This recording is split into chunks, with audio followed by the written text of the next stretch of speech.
രണ്ട് സമസ്തകൾക്കിടയിലെ ഐക്യചർച്ചകൾക്ക് നേരത്തെ തന്നെ 2 മുശാവറകളും അംഗീകാരം നൽകിയതും പലതവണ ഒരുമിച്ചിരുന്നതുമാണ്.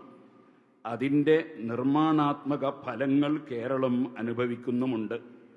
വിശ്വാസപരവും കർമ്മപരവുമായ ആദർശങ്ങളിലൂന്നി സമസ്തയുടെ സ്ഥാപിത ലക്ഷ്യത്തിൽ യോജിച്ച് സൗഹൃദവും ഐക്യവും സാധ്യമാകണമെന്നാണ് നമ്മുടെ താൽപ്പര്യം. അത്തരം ചർച്ചകൾക്ക് ഇനിയും ഞങ്ങൾ സന്നദ്ധവുമാണ്.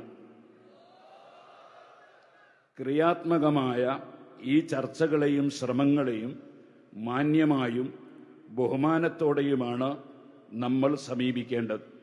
വാക്കുകൾ കൊണ്ടും പ്രവർത്തനങ്ങൾ കൊണ്ടും ഇതിന് വിഘാതമാകുന്ന ഇടപെടലുകൾ ആരുടെ ഭാഗത്തു നിന്നും ഉണ്ടാകാതിരിക്കണം.